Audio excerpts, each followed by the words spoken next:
नमस्कार दोस्तों। आज मैं यूपी का जो यूपी पीसीएस है उसका जो घटना चक्र है जिसमें केवल 1996 से लेकर 2023 तक यूपी पीसीएस में जितना क्वेश्चन पूछा हुआ है केवल यूपी पीसीएस में उसका सारा क्वेश्चन मैं करवाऊंगा। आज भौतिक विज्ञान है जिसमें इकाई और मात्रक होगा। पहला लेक्चर, पहला क्वेश्चन है मात्रक या इकाई। शक्ति का मात्रक क्या होता है? तो वाट हो। शक्ति का मात्रक वाट। शक्ति P बराबर W/T होता है। शक्ति का ऐसा मात्रक वाट जो कि जूल प्रति सेकंड के बराबर होता है। दूसरा क्वेश्चन देख लीजिए आप। कार्य का मात्रक क्या होता है? तो जूल होता है। कार्य का मात्रक जूल होता है। प्रकाश वर्ष होता है। प्रकाश वर्ष होता है तो प्रकाश द्वारा एक वर्ष में चली गई दूरी को हम क्या कहते हैं? प्रकाश वर्ष कहते हैं। प्रकाश वर्ष होता है। प्रकाश द्वारा एक वर्ष में चली गई दूरी को हम प्रकाश वर्ष कहते हैं। चौथा क्वेश्चन देख लीजिए। पारसेक मात्रक होता है। पारसेक किसका मात्रक होता है? पारसेक किसका मात्रक होता है? दूरी का मात्रक होता है। पारसेक किसका मात्रक होता है? दूरी का मात्रक होता है पारसेक। 5 नंबर क्वेश्चन आप देख लीजिए। एक पारसेक बराबर कितना होता है? ये भी आप देख लीजिए। एक पारसेक बराबर कितना होता है? एक पारसेक बराबर 3.0857 इंटू 10⁻16 मीटर होता है। एक पारसेक बराबर एक प्रकाश वर्ष बराबर कितना होता है? तो 9.46 इंटू 10⁻15 मीटर होता है। अतः एक पारसेक बराबर 3.26 प्रकाश वर्ष होता है। 5 नंबर क्वेश्चन देख लीजिए। माप की कौन सी इकाई को 0.39 से गुना करने पर इंच प्राप्त होता है? तो सेंटीमीटर को। कब पूछा गया वो भी नीचे दिया हुआ है। 1 नैनोमीटर बराबर होता है। 1 नैनोमीटर बराबर कितना होता है? 10⁻7 सेंटीमीटर। 1 नैनोमीटर बराबर कितना होता है? 10⁻7 सेंटीमीटर होता है। 1 नैनोमीटर बराबर 1 नैनोमीटर 1.0 इंटू 10⁻9 मीटर होता है। तो 1 मीटर बराबर 100 सेंटीमीटर। 7वां क्वेश्चन देख लीजिए। एक माइक्रोन की लंबाई प्रदर्शित होता है। 1 माइक्रोन लंबाई प्रदर्शित करता है तो 10⁻4 सेंटीमीटर। 10⁻4 सेंटीमीटर प्रदर्शित करता है।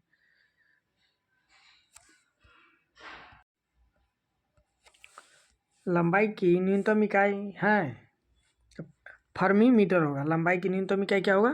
फर्मी मीटर होगा। 9 नंबर क्वेश्चन।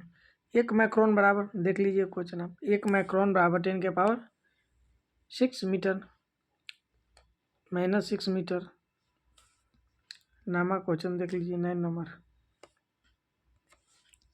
मेगावाट बिजली के मापने की इकाई है जो क्या करता है?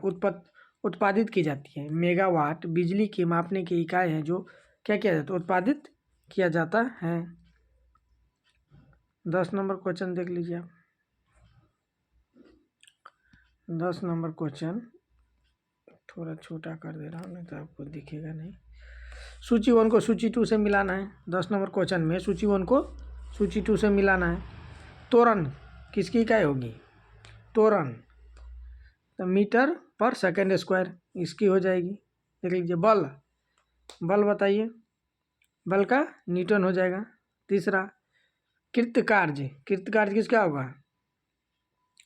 सी का कार्य का जूल हो जाएगा ना। आवेग का न्यूटन सेकंड हो जाएगा। देख लीजिए क्या हो जाएगा। चौथा तीसरा पहला दूसरा डी हो जाएगा इसका आंसर। 10 का डी हो जाएगा। 11 नंबर क्वेश्चन। निम्नलिखित में एसआई यूनिटों में कौन सी सही सुमेलित नहीं है? एसआई यूनिट में कौन सा सही सुमेलित नहीं है? कार्य का जूल होता है। बल का न्यूटन होता है। द्रव्यमान का किलोग्राम होता है। दाब का मात्रक डाइन नहीं होता है तो यह नहीं होगा।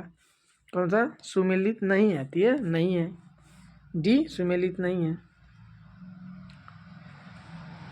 12 नंबर क्वेश्चन देख लीजिए। सूची 1 को सूची 2 से मिलाइए। 12 नंबर क्वेश्चन। सूची 1 को सूची 2 से मिलाइए। वाट बताइए। वाट का कौन सा होगा? वाट की मात्रक शक्ति हो जाएगी। नॉटिकल किसके माप पता है? समुद्री। तीसरा हो जाएगा समुद्री जहाज की गति नॉट से मापा जाता है। नॉटिकल मील से क्या जाता है? नौ संचालन। कैलोरी से उष्मा का कैलोरी हो जाएगा। तो देख लीजिए कौन सा हो जाएगा? चौथा तीसरा दूसरा पहला, चौथा तीसरा दूसरा पहला, सी हो जाएगा आंसर। वाट का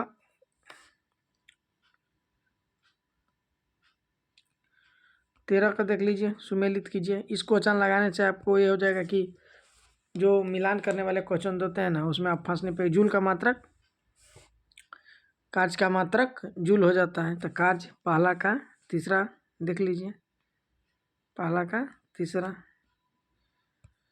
पहला का तीसरा हो जाएगा, सॉरी। कार्य का मात्रक जूल हो जाएगा।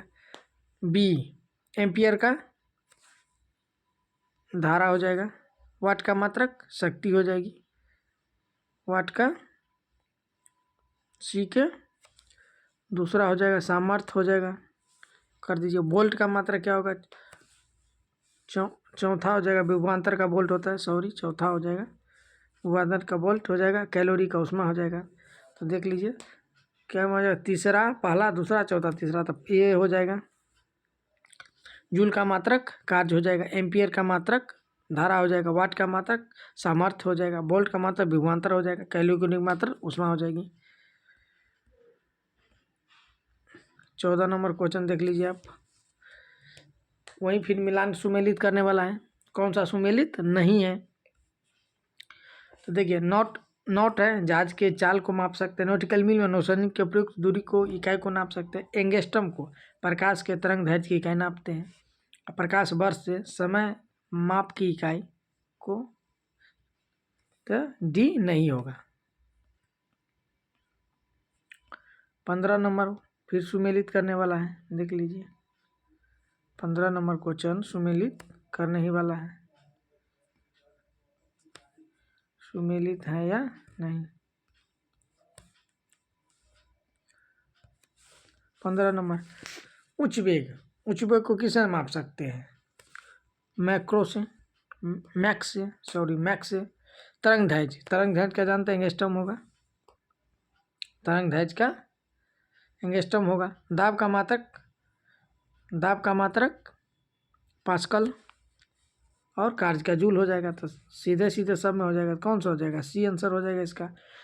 उच्च वेग का मैक, तरंग दैर्ध्य का एंगस्ट्रम, दाब का मात्रक पास्कल, कार्य का जूल हो जाएगा। डेसिबल इकाई का प्रयोग किया जाता है। डेसिबल इकाई का प्रयोग किया जाता है। किसमें किया जाता है? ध्वनि की तीव्रता मापने में। डेसिबल इकाई का प्रयोग किसमें किया जाता है? ध्वनि की तीव्रता मापने में। इसमें दोस्तों बहुत ऐसे क्वेश्चन मिल जाएंगे जो आपको मिलान करने वाली होगी।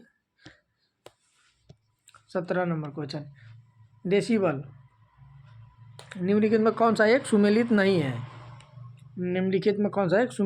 है? तो डेसिबल ध्वनि की प्रबलता की इकाई होगी। औसत शक्ति की इकाई है। समुद्री मील नौचालक की दूरी की इकाई है। ये है सेल्सियस उष्मा की इकाई नहीं है। कौन सा सुमेलित नहीं है? तो डी नहीं है। ताप को मापा जाता है सेल्सियस में। 18 नंबर क्वेश्चन आप देख लीजिए।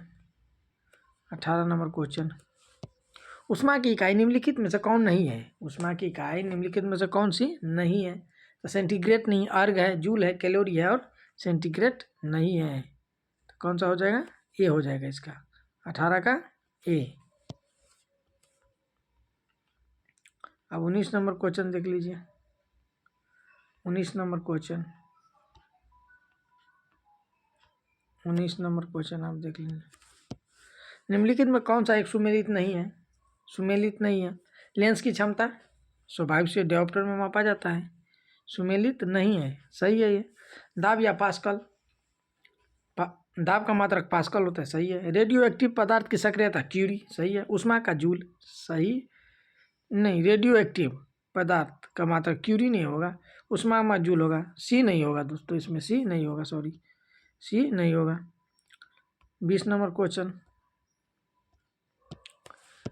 क्वेश्चन देख लीजिए। विद्युत विभव के संदर्भ निम्नलिखित में कथनों में से कौन सा सही है? कौन सा सही है?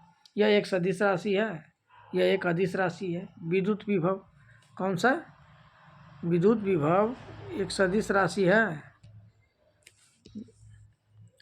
तो आंसर केवल ये होगा, यह एक अदिश राशि है। विद्युत विभव केवल अदिश राशि है, ये होगा। 21 नंबर क्वेश्चन,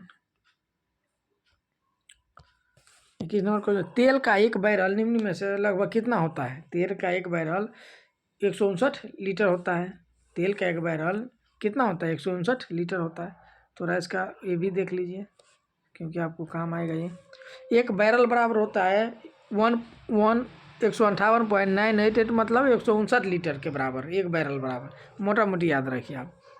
एक बैरल बराबर 0.158976 घन मीटर होता है। एक बैरल बराबर 42 US गैलन होता है, और एक बैरल बराबर इतना UK गैलन होता है। 34 पॉइंट इतना, मतलब 35 मान लीजिए। 22 नंबर क्वेश्चन देख लीजिए। नीचे गए कौन सही उत्तर चुनिए। क्यूसेक, दाब, बाइट, भूकंप की तीव्रता। तो 22 नंबर क्वेश्चन आप यहाँ पे देख लीजिए। यहाँ पे तो आपको दिखेगा नहीं, 4 गो दिया हुआ है।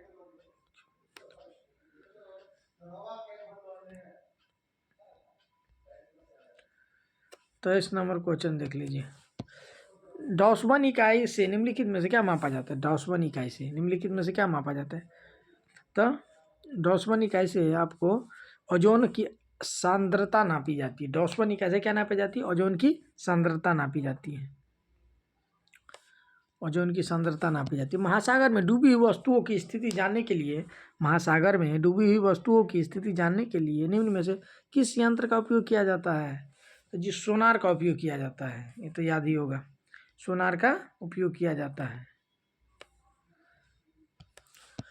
वायुयान की गति निम्नलिखित में द्वारा मापी जाती है। वायुयान की गति निम्नलिखित में के द्वारा मापी जाती है। तो एनीमोमीटर के द्वारा मापी जाती है। किसके द्वारा?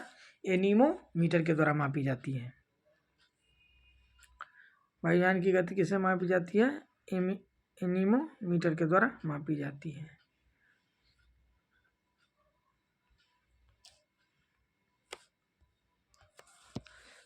पायरोमीटर किसके मापन में प्रयोग किया जाता है? पायरोमीटर किसके मापन में प्रयोग किया जाता है? तो ये उच्च ताप के लिए। पायरोमीटर किसके मापन में प्रयोग किया जाता है? तो उच्च ताप के लिए प्रयोग किया जाता है। पायरोमीटर का प्रयोग किस में किया जाता है? तो उच्च ताप के लिए किया जाता है। पायरोमीटर का उपयोग उच्च ताप के लिए किया जाता है। ध्यान देख लीजिए। निम्नलिखित संयंत्रों में किसका उपयोग अत्यधिक उच्च ताप को मापने में किया जाता था? पायरोमीटर। स्टार बना कर लिख दिया। निम्नलिखित तापमान पे किसे पैरोमीटर कहा जाता है? विकिरण तापमान भी को कहा जाता है। वह थर्मामीटर जो 2000 सेंटीग्रेड मापने हेतु उपयुक्त हो वह है पूर्ण विकिरण पैरोमीटर है। वो क्या है? पूर्ण विकिरण पैरोमीटर है। इसी पे क्वेश्चन भी बना दिया गया है, देख लीजिए आप।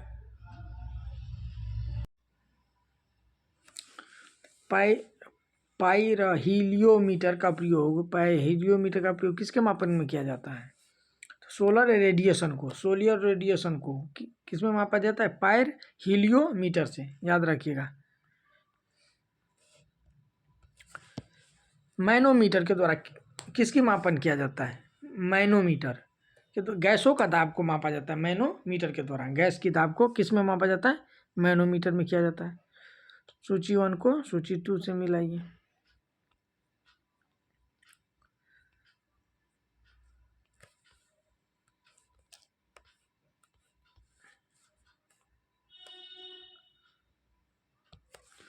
देखिए, निम्नलिखित युग्म में से कौन सा एक सही सुमेलित नहीं है? निम्नलिखित युग्मों में से कौन सा एक सही सुमेलित नहीं है? आइडियोमीटर वाहनों के पहियों द्वारा तय की गई दूरी का मापा जाता है। ऑडियोमीटर से कौन सा सही सुमेलित नहीं है? सही है। ऑडोमीटर विद्युत चुंबकीय तरंगों की आवृत्ति मापने का यंत्र, सही है। ऑडियोमीटर ध्वनि तीव्रता मापन युक्ति है। एमीटर विद्युत शक्ति का मापन, एमीटर विद्युत शक्ति का मापन नहीं है, मतलब यही होगा आंसर।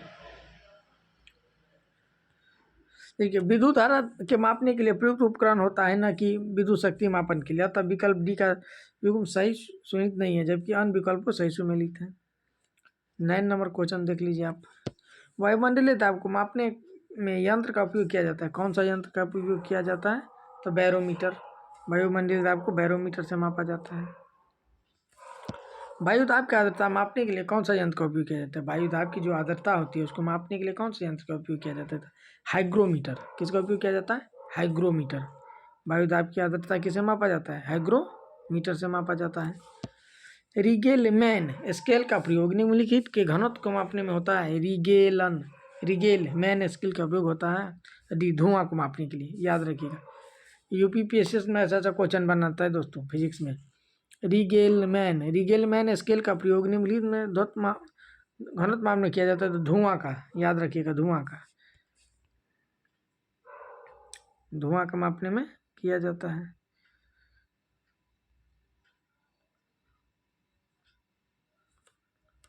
ताप के निम्नलिखित में से किस पैमाने का ऋणात्मक होता है? ऋणात्मक होता है तो केल्विन का मात्रक ऋणात्मक होता है। निम्नलिखित में से कौन सी सही सुमेलित है? निम्नलिखित में कौन सा सही सुमेलित है? थर्मोरेसिस्टर इलेक्ट्रिक थर्मामीटर को मापा जाता है जी, यही सही होगा, क्योंकि संधारित्र थर्मामीटर ये नहीं होगा। बाइपोलर जंक्शन ट्रांजिस्टर दृष्टिकारी ये नहीं होगा। जंक्शन डायोड आवर्धक ये भी नहीं होगा। कौन होगा? ये होगा इसका आंसर।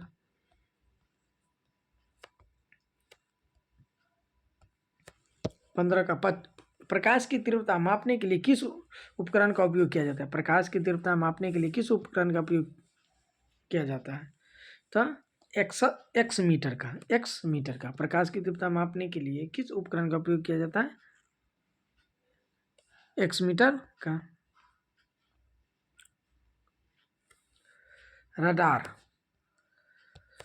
रडार उपयोग में आता है। रडार किस चीज़ को उपयोग में आता है? रेडियो तरंगों द्वारा वस्तुओं की स्थिति ज्ञात करने में आता है। रडार उपयोग में आता है तो रेडियो तरंगों द्वारा वस्तुओं की स्थिति ज्ञात करने में उपयोग में आता है रडार। 17 नंबर क्वेश्चन देख लीजिए आप। भूकंप की तीव्रता मापन किया जाता है। भूकंप की तीव्रता का मापन किसे किया जाता है? रिएक्टर पैमाने पर। भूकंप की तीव्रता का मापन किया जाता है तो रिएक्टर पैमाने पर किया जाता है। भूकंप की तीव्रता का मापन रिएक्टर पैमाने पर किया जाता है। सुमेलित वाला क्वेश्चन है, देख लीजिए। भूकंप किससे मापा जाता है?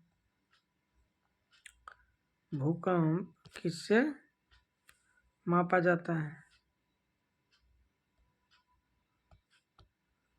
19 नंबर क्वेश्चन। भूकंप एक सिस्मोग्राफ द्वारा। भूकंप को क्या होगा? सिस्मोग्राफ होगा। ऊंचाई का कौन सा होगा? अल्टीमीटर होगा। विद्युत धारा का एमीटर होगा और प्रतिरोध का ओम हो जाएगा। कौन हो जाएगा? ए का दूसरा, तो दूसरा तीसरा पहला चौथा ए हो जाएगा आंसर।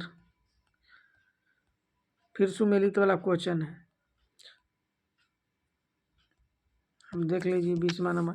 कौन सा सुमेलित? सही उत्तर चुनिए। एनीमोमीटर का क्या होगा? वायु वेग मापा जाता है। एनीमोमीटर से वायु का वेग मापा जाता है। सिस्मोग्राफ से भूकंप मापा जाता है। सिस्मोग्राफ से भूकंप मापा जाता है। बैरोग्राफ से क्या? वायुमंडलीय दाब मापा जाता है। और हाइग्रोमीटर से आर्द्रता मापा जाता है। तो हो गया ना, डी होगा इसका आंसर।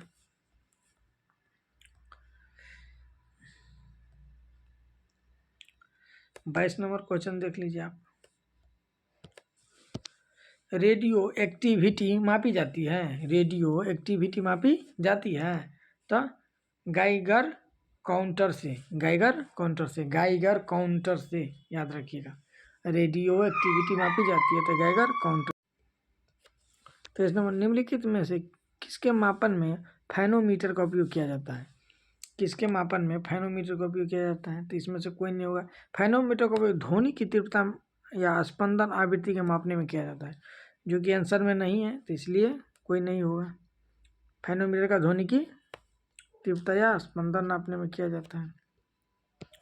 अगर कोई व्यक्ति झूठ बोलता है, झूठ का पता लगाने वाला यंत्र किस नाम से जाना जाता है?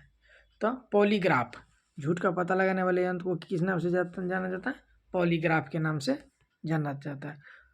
देख लीजिए, यहाँ आपको मैं बता दे रहा हूँ। झूठ के पता लगाने के लिए झूठ का पता लगाने वाला यंत्र है पॉलीग्राफ। पायरोमीटर से किसका? उच्च ताप मापने वाला यंत्र है। पायरोमीटर क्या है? उच्च ताप मापने वाला यंत्र है। क्या है? पायरोमीटर। गायरोस्कोप। गायरोस्कोप का क्या काम है? घूमती हुई वस्तुओं की गति मापने का यंत्र है। घूमती हुई वस्तुओं की गति मापने का यंत्र है। काइमोग्राफ। काइमोग्राफ क्या मतलब? शरीर की क्रियाओं को ग्राफ द्वारा निरूपित करने वाला यंत्र है, जिसे रक्तचाप, हृदय की धड़कन आदि। तो आप देख लिए।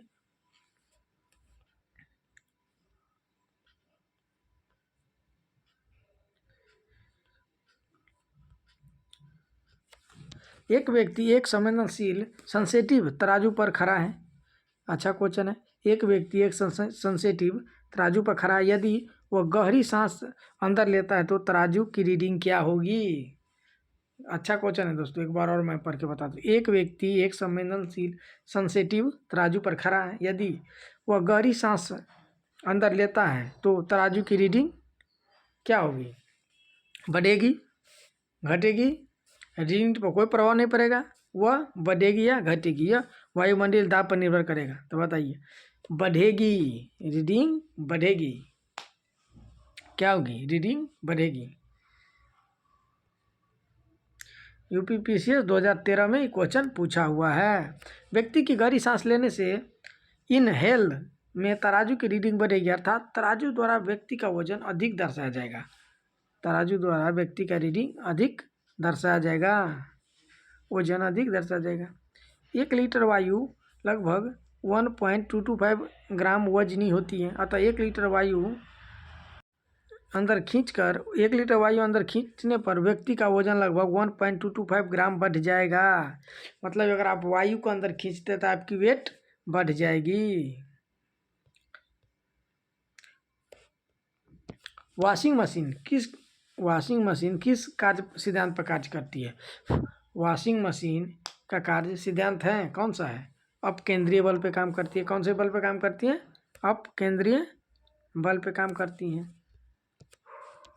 एक ट्रेन जैसे ही चलना प्रारंभ करती है, उसमें बैठा हुआ व्यक्ति सिर पीछे की ओर झुक जाता है। किसका क्या कारण है? आंसर होगा स्थिरता का जरूरत।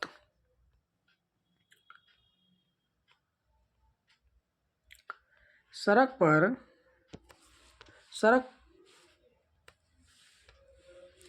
पर चलने की अपेक्षा बर्फ पर चलना कठिन है, क्योंकि बर्फ में सड़क की अपेक्षा घर्षण कम होता है। बर्फ पर सड़क की अपेक्षा घर्षण कम होता है।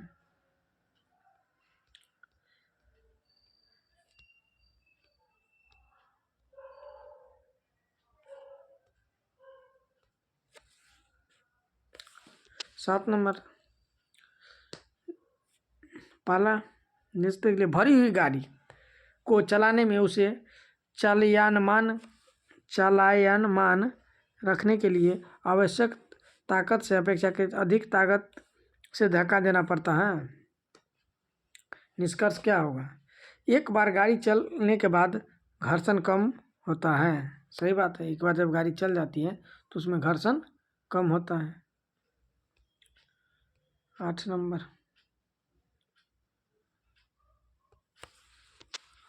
हमारे द्वारा उपयोग किए जाने वाले ऊर्जा के अधिकांश स्रोत संग्रहित सौर ऊर्जा का प्रतिनिधित्व करते हैं। निम्नलिखित में से कौन सा अंततः सूर्य की ऊर्जा से व्युत्पन्न नहीं होता है? सूर्य की ऊर्जा से व्युत्पन्न नहीं होता है। तो नाभिकीय ऊर्जा और भूतापीय ऊर्जा दोनों आंसर हो। नाभिकीय और भूतापीय मतलब दोनों आंसर होगा, नाभिकीय और भूतापीय। वायु शक्ति विंड पावर में ऊर्जा का कौन सा रूप विद्युत ऊर्जा में परिवर्तित होता है? विंड ऊर्जा में गतिज ऊर्जा,